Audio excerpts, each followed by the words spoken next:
topics and opinions expressed in the following show are solely those of the hosts and their guests and not those of W4CY Radio, its employees, or affiliates.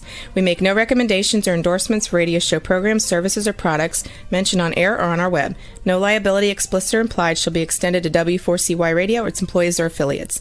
Any questions or comments should be directed to those show hosts. Thank you for choosing W4CY Radio.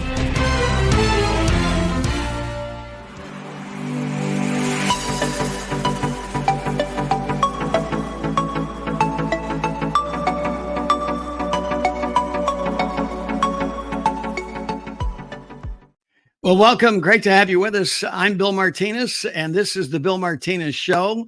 Our next guest story is, it's just so incredible. But I say it's incredible in one sense, because as you will hear, what an ordinary, as she says, immigrant Muslim girl went through from Iran, and how God used her to help lead the underground church in Iran to proclaim his gospel message before kings.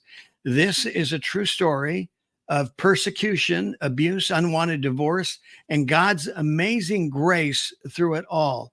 Her new book details her early childhood in Iran in a Muslim family during the Iranian Revolution and Iran's war with Iraq. Her powerful conversion story, her complex history, and her husband, Saeed, the rise of her status within the international church as she became a voice of advocacy for the persecuted, and her fall from grace that with that same faith community when she spoke the truth about her marriage. Welcome, Naghmeh Abedini Panahi. She joins us now. Naghmeh, welcome to the show. Good to have you with us. Thank you for having me. The title of the book, I Didn't Survive, Emerging Whole After Deception, Persecution, and Hidden Abuse. Boy, that's there's a lot there to unpack. But we know that God is a redeeming God, and he is the one that healed all your wounds, right?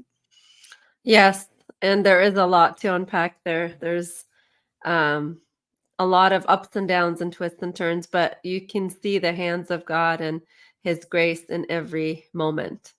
Well, here you are. I mean, you're raised in a Muslim family. You identify yourself as, your basic, ordinary immigrant Muslim girl. Explain to our audience, what an ordinary immigrant Muslim girl from Iran is like. I think I was actually just in the Netherlands and got to talk to refugees and immigrants there and be able to share my faith with them. When you come to a new country, you really want to try to keep your culture, which means you want to keep your faith. You don't want to become like the American culture, and a lot of the mindset in that part of the world. When I was born, it was the Islamic Revolution, death to America, death to Israel. Right. And that mindset is that the American culture is evil and also it's Christian. So my dad he prided himself on being Muslim, and my last name, full last name was maiden last name is Shariat Panahi, which means protector of Islamic law. So Muslim immigrants and those that I work with, in a lot of ways, you try to keep your culture and your faith or your religion. And soon after we came to America, me and my twin brother became Christians, which was devastating for my family. Wow.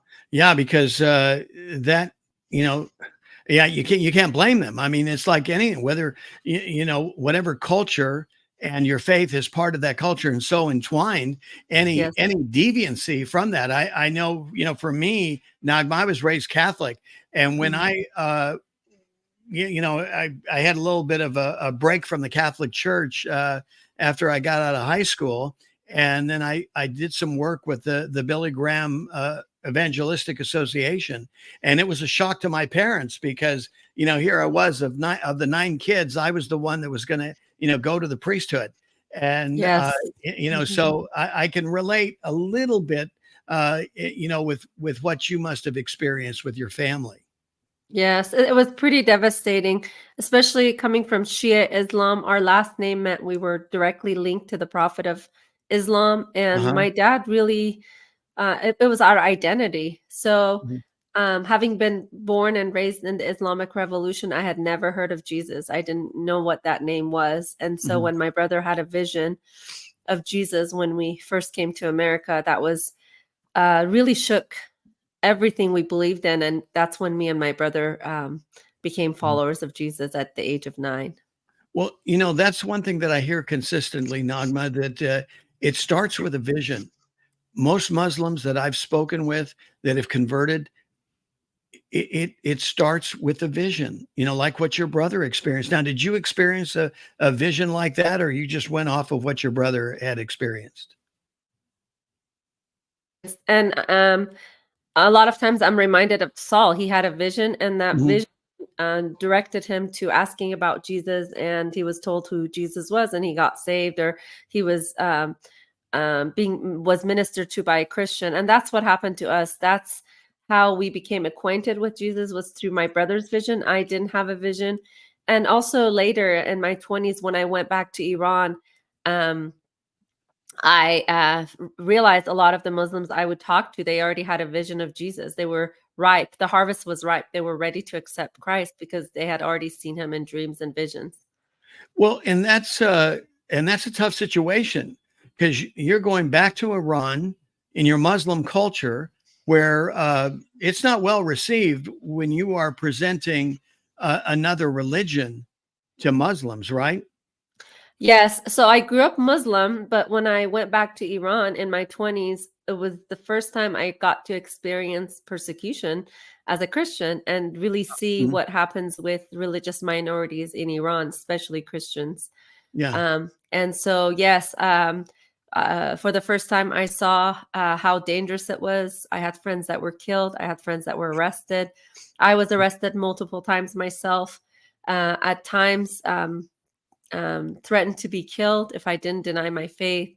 And Mhm. so for the first time, I really got to experience what persecution looked like in the Middle East, because I hadn't really experienced that because I had been Muslim. And Right. so when I Exactly. returned, yeah, and I returned after September 11, Oh, about 2 months after September 11. So there was a lot of chaos at that time in the Middle East, and a lot of Christians were being martyred, which I mhm. think that's why when I went back end of 2001, the revival in Iran started in 2003. So I went Wow. right at the edge, at the beginning of what was now one of the fastest growing Christian countries in the world. That was your appointed time, wasn't it? Yes. You needed to be there. Right. Now looking back, it didn't make sense when I felt really called by God to go back after September 11. It sounds dumb. Mhm. By a lot of people were scared of me. My parents were really afraid of me to go back, but I could see that God was sending me back to have me see with my own eyes revival in Iran and actually be at the forefront of it. We were leading one of the largest house church movements in Iran. Wow, that's incredible. And when you uh, when you were talking about Christian persecution uh, for women, it's from what I understand, much more intense and much more severe Yes. with persecution on women, right? Yes, because the a woman don't already have a lot of rights in Muslim countries. So if a woman becomes a Christian, usually have honor killings. They Yes. can be attacked by their husbands or by fathers. You don't really see that when a man converts. You don't really see that kind of a violence against them. Mhm. But against women, because they're considered property in a lot of ways, and really mistreated in Islam. And when women become Christians, they lose everything. For example, if they're not killed, for example, they still become a single person. Either their father or husband throws them out. In the Middle East, there's not a lot of job options. And a lot of them are then really kind of pushed into the prostitution I would think, yeah, route, because you which, just got to survive. You're trying to make it work, and you're already treated as a less than. So, uh, where else do you go? I mean, it's disheartening, but that's reality. And what you're sharing with us goes on to this very day, right? yes, that's why a lot of the work that we do is we have knitting and sewing and different jobs that we support hundreds of um, Iranian Christian women, so they don't have to go to that lifestyle. And also they help other Muslim women come out of slavery, sex slavery, and prostitution, and a lot of them then get saved. So a lot of our focus is to the women because they're the ones that face even more persecution once they become Christians, and they really become the bottom, the worst in society in terms of the poverty and status. Mm-hmm. Now, help our audience understand. I mean, you think of a place like Iran that is Muslim, some would say very, very religious, but then you talk of sex trafficking. How prevalent is sex trafficking in Iran? Well, it's very prevalent. It's actually not necessarily considered bad by the Islamic belief. Mm-hmm. As soon as a person, a woman hits puberty, usually in the Middle East, in the warmer areas, it's as young as 9 or 10 years old. They are, and in a lot of the poor areas, they are given over to traffickers, Mm-hmm. or they are married to these much, much older men. Right now, we also work in Afghanistan. We have to be very careful what we share because of the Taliban rule. But when the Taliban took over, these 9, 10-year-olds were being married to 50-plus-year-old men. Oh, wow. And so we actually see a lot of, and then because of poverty, there's a lot of children being given up to in that sex slavery world. But yeah, it's in Islam, it's not really, they don't necessarily call it prostitution because there's something called sigha, where a man has a wife or has maybe a few wives and wants a woman in the streets. They usually wear their hijab backwards to show that they're a prostitute. So they wear it inside out, they're covering. And so he will just say Islamic verse over them and they become his temporary wife. So in a lot of ways, there's so much prostitution and sex slavery, but it's kind of accepted as part of the Islamic practices that it's not considered necessarily bad, Well, like we see it here. Yeah. Well, and I appreciate you saying the reason I bring it up is because we're trying to, at least through this show and our radio show as well in the mornings, is to, keep this to the forefront. I mean, what's happening on our southern border and how many young girls are being enslaved and sex trafficked, by way of our southern border, and how they are compelled by the cartels to do their bidding and earn them money. And and the things that these girls are going through is beyond barbaric and disgusting. That these, as one girl had reported to me, that it starts at like 7, 8 in the morning and goes till noon, and they'll have as many as 10 sex encounters just in that half day. And she is given a break. She'll be able to go out and have some lunch and then come back in the afternoon and get ready for another 10 more connections. That's pure evil. It's really the most vulnerable that are being used and abused, and it's just heartbreaking. Yeah, I agree with you. Yeah. Well, we're talking with Naghmeh Abedini Panahi in her book, I Didn't Survive, Emerging Whole After Deception, Persecution, and Hidden Abuse. Naghmeh, help our audience understand, because, it drives me nuts, frankly. And I've been a student of the Middle East in as much as I've read about it. I've never lived there, but I paid attention. I visited the Middle East for a short period of time and have really tried to study and understand, and especially the dynamics in the Arab nations and the difference between Sunni and Shia. Yes. Explain to our audience the difference of those. I liken it here in the American culture as we would call it the Hatfields and the McCoys, that. But I think their difference comes in who took after Muhammad when he died. The Shias are very much about bloodline, and the Sunnis are more about what makes sense, the next person in power that was leading.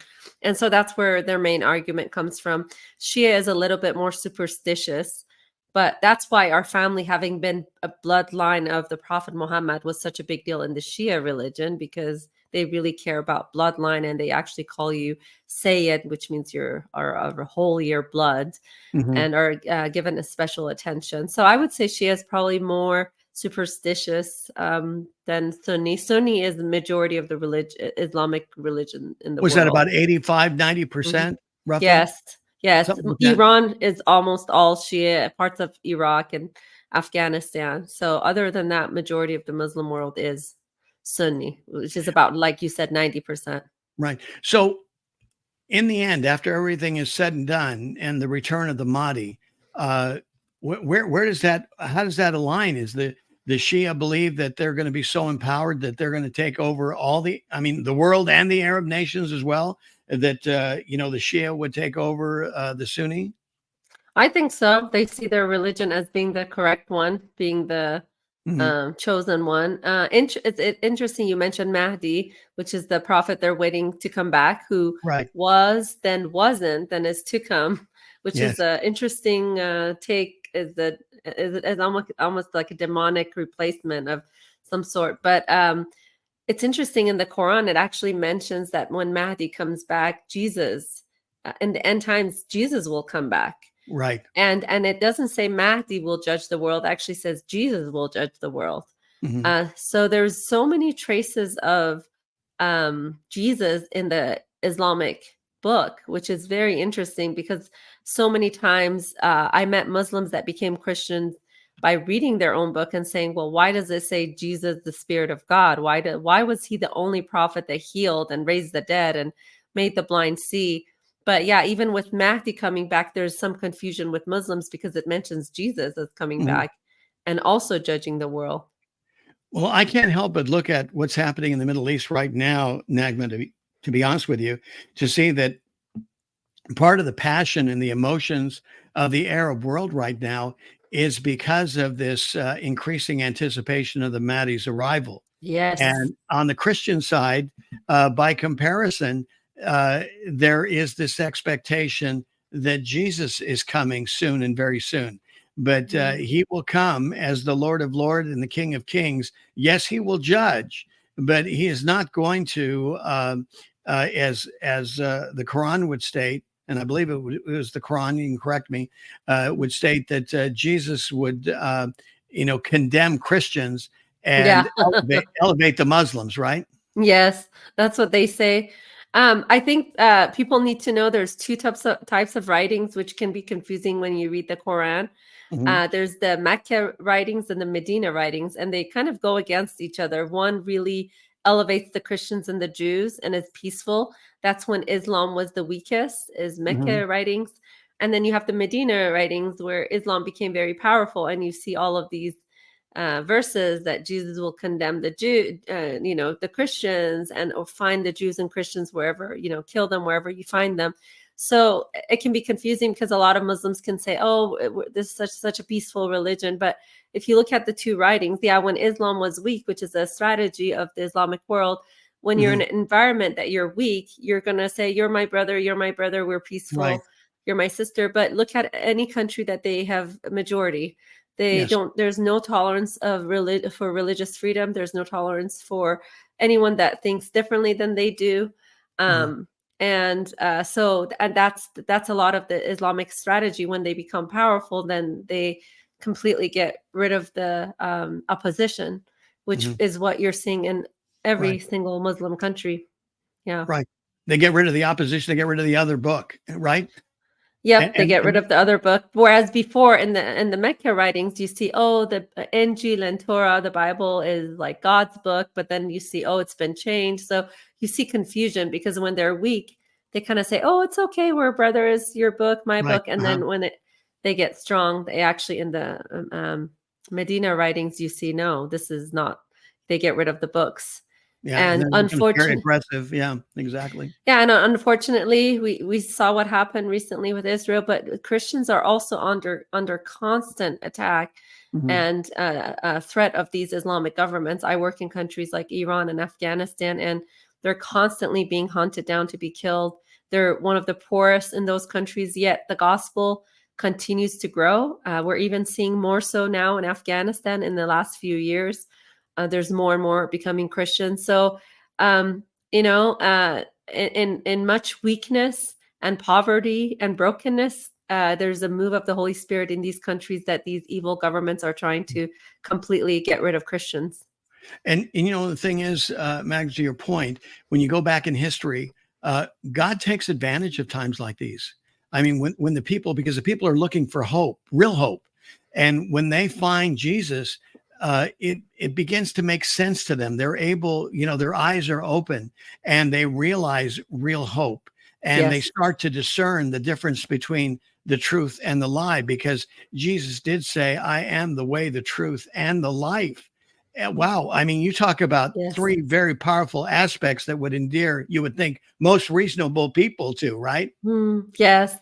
Yes. And once a lot of these countries, the people have become disillusioned with their governments. The governments are pretty evil. And so when they've lost all hope and now they're discovering Christ, or Christ is finding them, you see this powerful witness, this boldness for the gospel that the government can't stop. They're not afraid to give their lives. It really reminds me of the early church. Exactly. Where so many gave their life.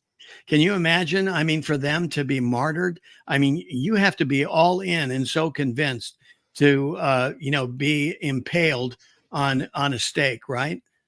And that's how we've seen actually even Iranian officials become Christians, is they're really shocked why a person would be willing to die for this faith. And we've seen areas where that bold witness has brought even officials to Christ. We actually had quite a few in our house churches that were just shocked by how the Christians were not afraid to die, and they were willing to die for this Jesus that they said had died and risen and is real and is alive. And so it really is a powerful witness when Christians are, through the work of the Holy Spirit, there's a boldness that the Iranian government can't intimidate. Well, and what does that do for your faith, Naghmeh? My faith, when I went to Iran, I could still say I was still a baby Christian, even though I'd become a Christian at age 9. From 9 to 18, I really couldn't go to church, read the Bible, or anything because my parents were Muslim. Right. College years was the 4 college years I was in college was when I kind of grew in my faith. I joined InterVarsity. So when I went to Iran, I was still what you would say a new Christian, because I hadn't really been around Christians. And a lot of my questions got answered when I was there, and my faith really grew. Whether when I met people who had dreams and visions, God really used that to show me that whoever calls on the name of God, God will reveal themselves. So a lot of times these people were in a desperate situation, or their child was dying, and they would say, "God, help me," but Jesus would show. And a lot of them would have Jesus say the same verse you just shared. I am the way, the truth, and the life. And so that really strengthened my faith. Also seeing how God really does protect his people under intense evils of different governments. And now, some people, were martyred, but also seeing miraculous things happen for the church to continue to move powerfully in those nations, to a point where Iranian government considers the Christians, the movement, the number one threat to their national security. This is not a government that's easily intimidated, but to know that broken little house churches is threatening the foundation of the Iranian government, that's what they're afraid of. How many house churches exist today in Iran, do you think? Many. I would say thousands, tens of thousands. Just when I was in Iran, the beginning of revival, for the first 2 years we were there, there was hundreds that we started in 33 cities. So there was other networks. So I would say tens of thousands of house churches all over Iran. And how do you do this? I mean, you are in a combat zone. It's not like you can just sit on a corner with a box of Bibles and hand them out. You've got to use some discernment and judgment and trust the Holy Spirit to lead you so that you're safe and the other people are safe. Yes, moving around Bibles was tricky. Getting different kinds of Bibles, whether it's in book format or audio, because some villages, they couldn't read or write. They could hear the gospel. Those were very tricky, very hard to move around. Also meeting for house churches, it wasn't that you could meet every Tuesday night. because the neighbors, if they found out why is there meetings, Right. I was actually just when I was in the Netherlands and I got to see the hiding place. It was like the Germans were careful to see when people were gathering. Exactly. Uh-huh. And so the Iranian government does the same. So you have to be careful to gather at different times and different locations so you're not found out. Well, you mentioned going to the Netherlands and seeing the hiding. This is your first time that you've been there, right? The hiding place, yes, first time. Tell us about that experience. What was that like for you? Wow, I think it was so powerful, especially at a time where Jews have been under attack again. And of course, the government the country I was born in is behind a lot of this. It was just really encouraged my faith of how the boldness of one family, that amazing Christian family, really helped save so many lives, and it cost them their life. It cost Corey her father's life, her Corey sister's Ten life. Boom. Yeah, Corey Ten Boom, and then I guess her brother also got an infection that really affected him. And so just seeing how the Jews were hidden and by Christians, how as Christians we're called to protect the innocent, we're called to protect the vulnerable, and how they did that. They had that call, and it really cost them everything. But her faith really amazed me, and just to be there and to experience it as an Iranian Christian, was amazing. What about the details of this house? What could you tell us about it? We've heard stories, we've read about it and that, but to witness it up close, what were you able to understand and discern in terms of how they hid the people? Yeah, so one thing that was interesting to me was that 100 years before Jews were killed by Hitler, the family had started praying. The great grandfather had felt led to pray for Israel 100 years before, and they had a prayer meeting in their house every single week. Their church wouldn't pray. He had taken the Bible and the verse where it says, "Pray for the peace of Israel."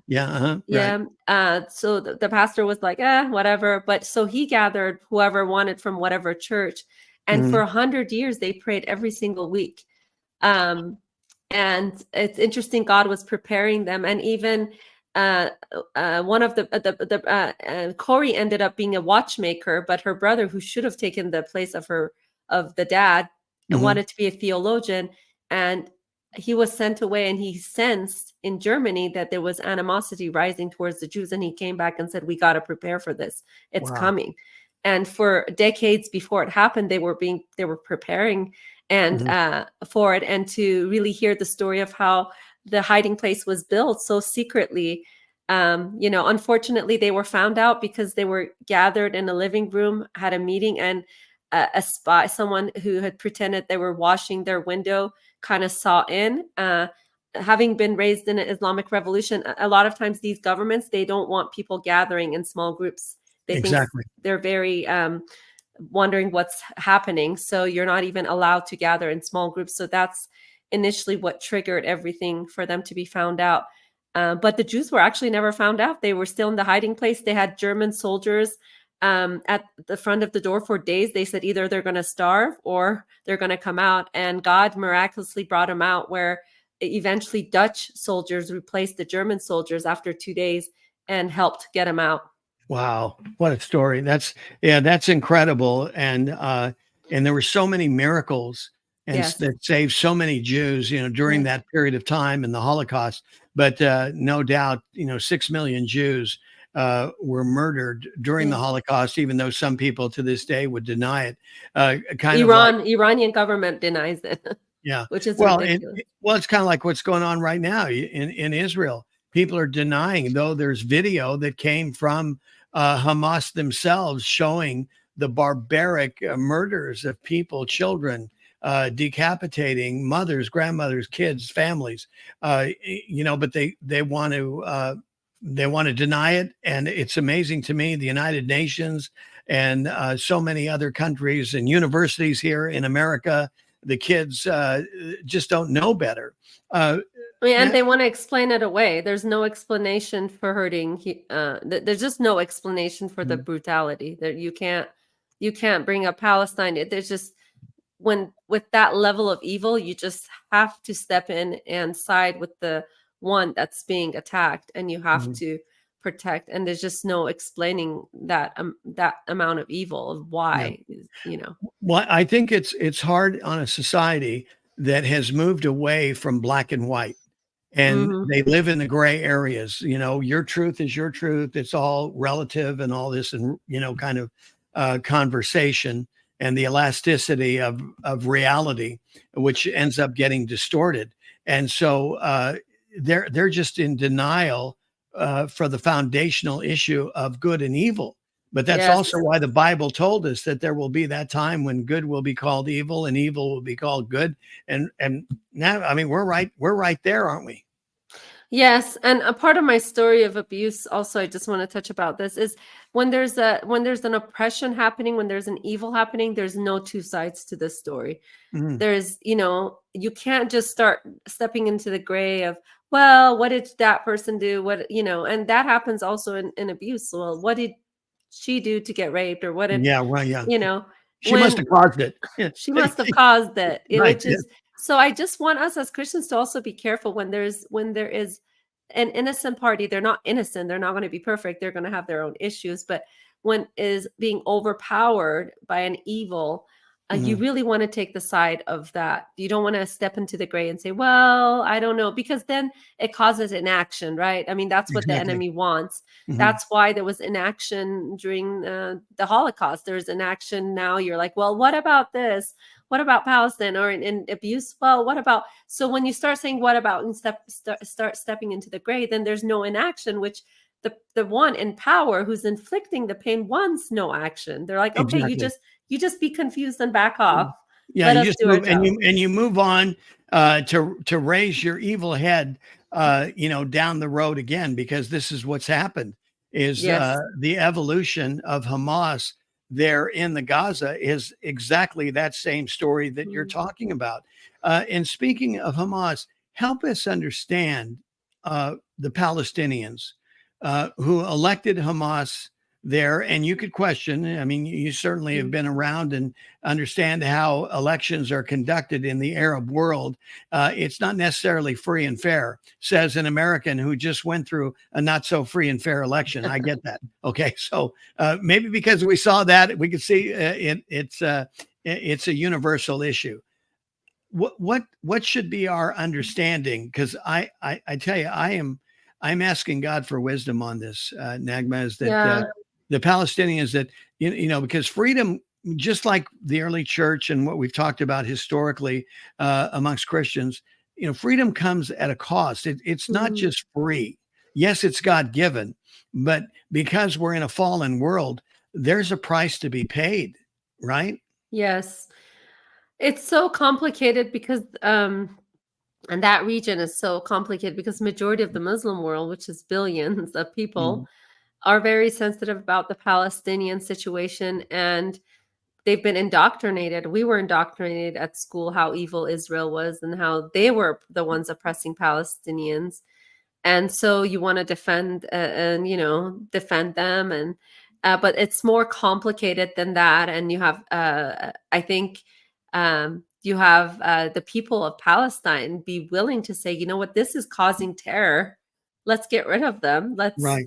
let's not work alongside them. But they're being funded by so many different ways, and Iran's definitely one of the main players that I think countries like Iran don't want it to let it be, and they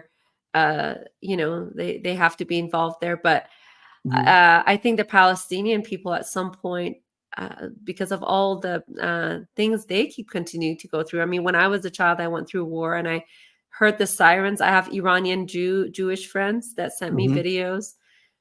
It really shook me up because I grew up in war, and a child doesn't know why this is happening. They don't know Exactly. about the dynamic of Israel and Palestine. It's just they're Mhm. not into the politics, and they shouldn't be. They shouldn't have to go through those horrors.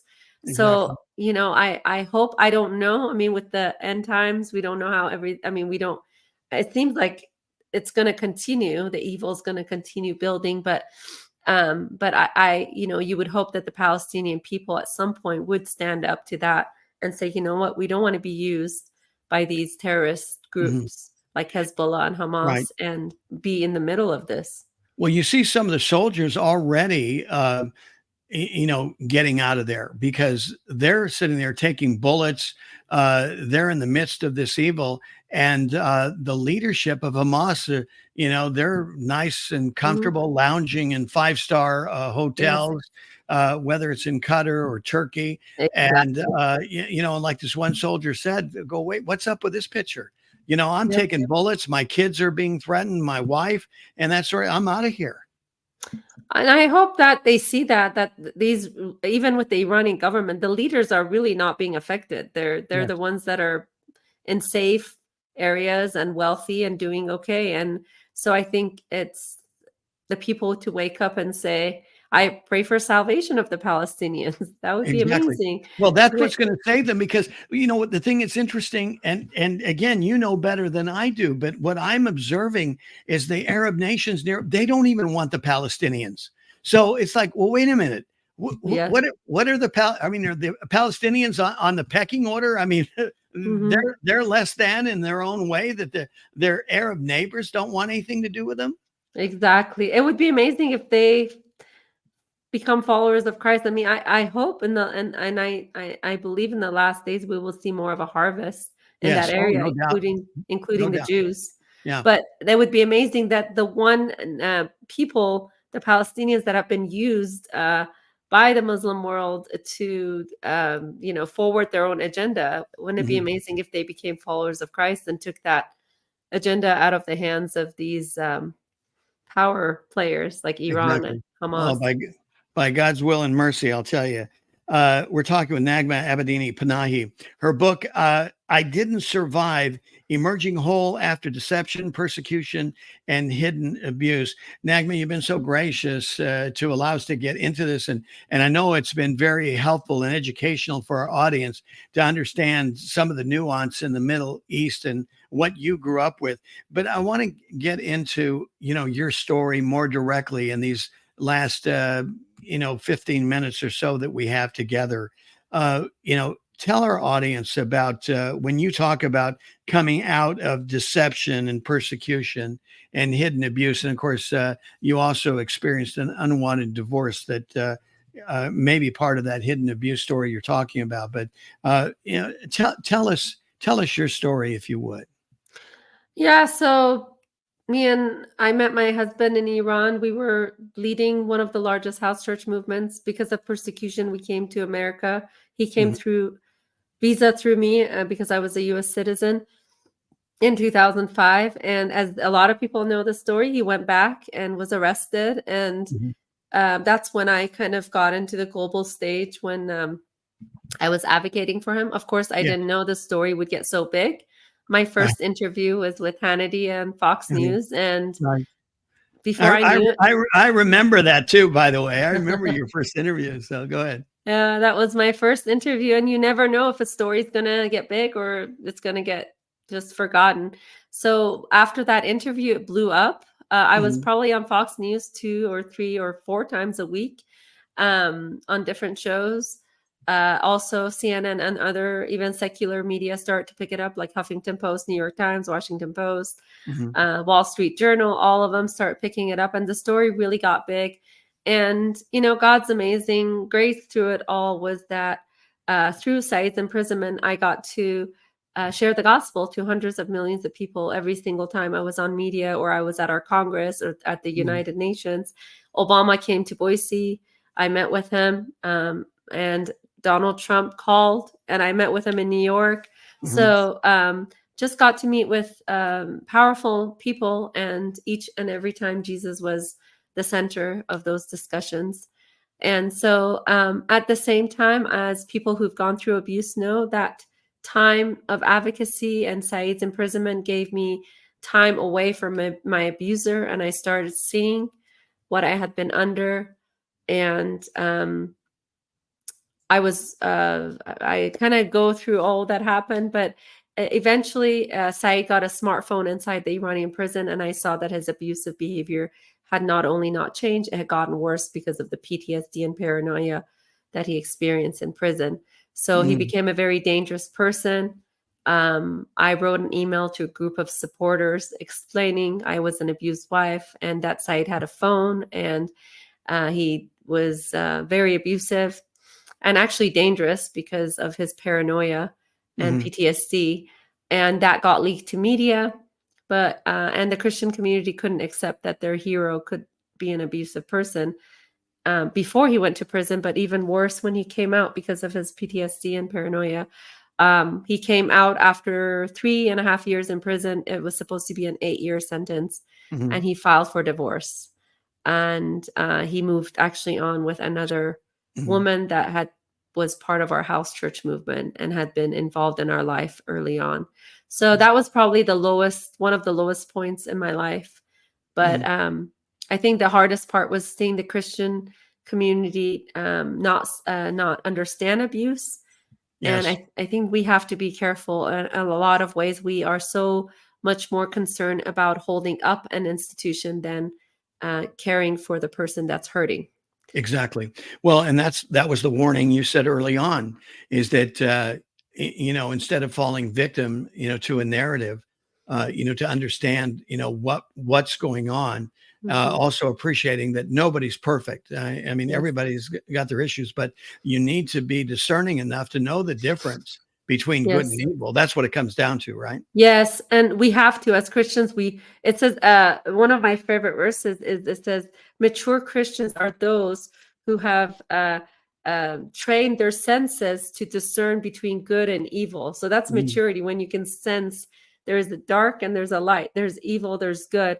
And really the enemy wins when it becomes gray area, like we were seeing in the Middle East. And well, we don't know, there's two sides, there's this, there's that. Yeah, right. When it becomes gray area, that's when the one who is attacking, who is in control, wins, because no one's doing anything. Exactly. And so the confusion, the fog, the gray area is actually bad, because that's what causes the enemy to win. And that's what happens in a lot of we really have to be able to discern and kind of watch everything play out. And really, in terms of oppression, in terms of evil happening to a people group or an abuse, we really have to be able to take sides. Exactly. People might say, well, look at Naghmeh, your husband was in jail for 3.5 years. How could he abuse you?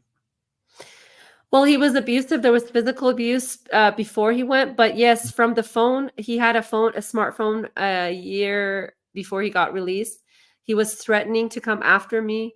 He was calling me names. There's verbal abuse. He was threatening that I was stealing his fame, which I would say, well, if you're worried that he saw I had met with Obama, I was meeting with Trump.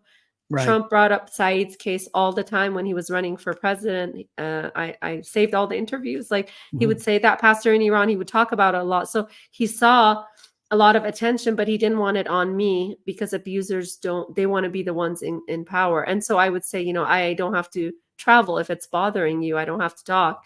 And he would say, no, you need to keep my story alive. So the abuse continued in a sense that he didn't physically beat me, but there was a lot of threats to come out and come after me and come get my kids and take him back to the Middle East.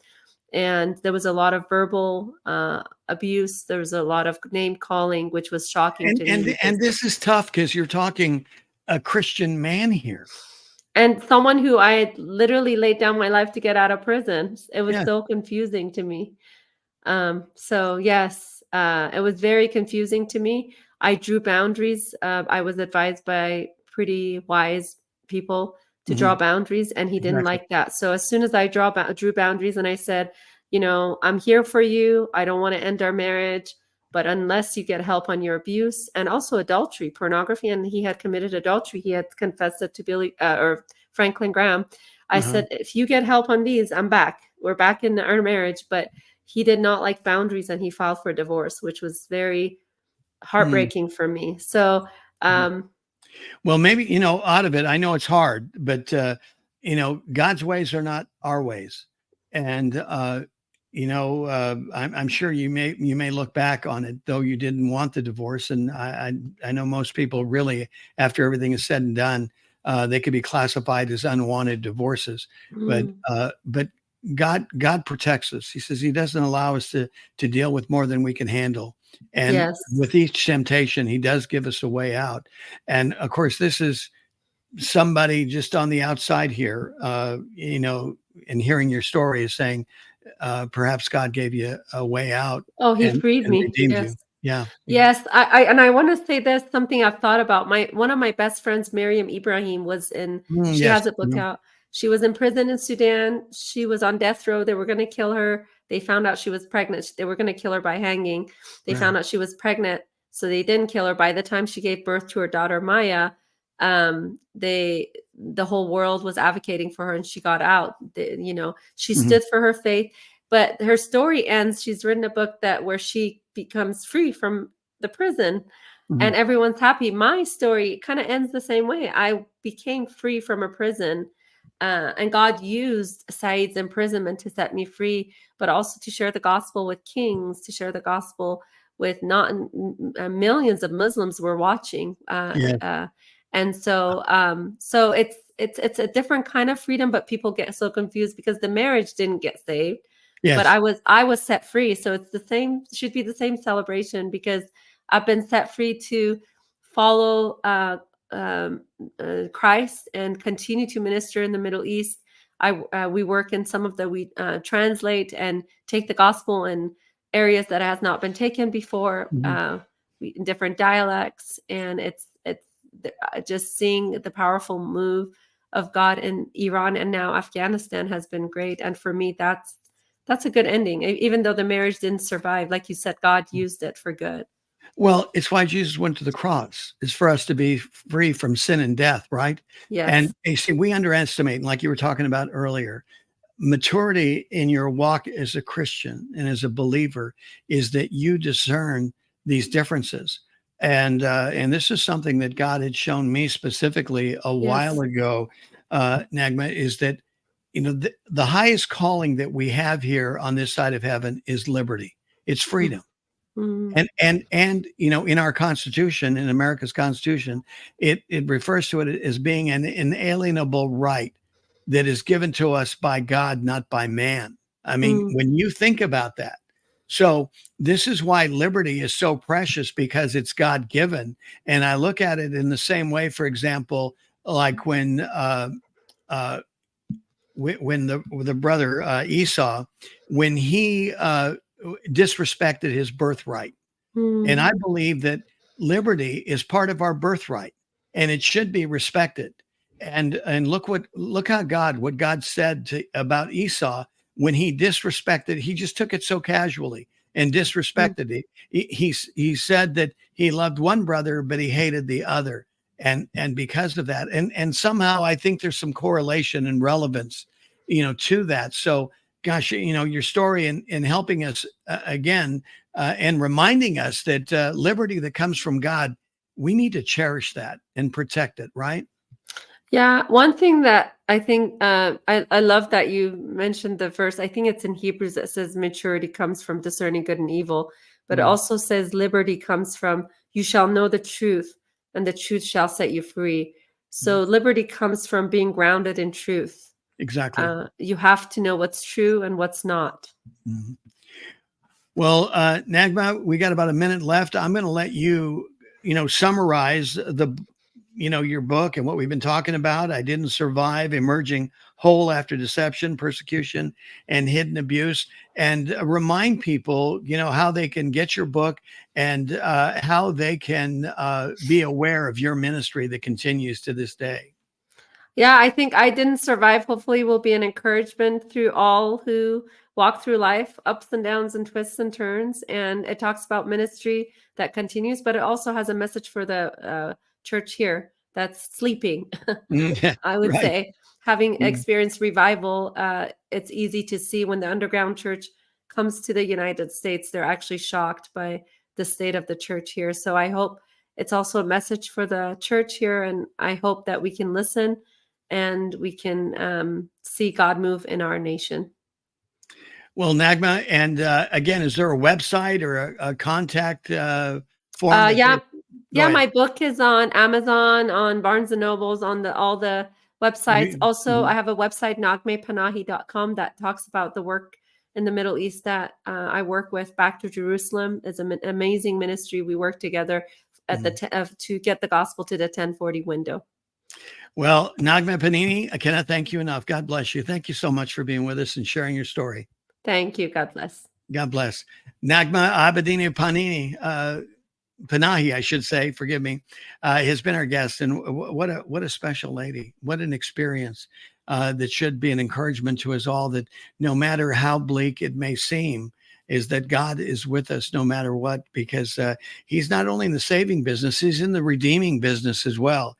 And again, you'll be encouraged by this story and greatly blessed. I didn't survive emerging whole after deception, persecution, and hidden abuse. Naghmeh Abedini Panahi has been our guest, and we so appreciate that. And thank you for being our guest as well, for sharing a part of your day with us. And I thank you that you can be interested enough and motivated enough to continue to fight for this great American idea to save our country, save our families, and turn to God. Thank you so much. May God bless you and keep you. May his face shine upon you, and may he be gracious unto you and give you his peace. Thanks again for being with us. Take care.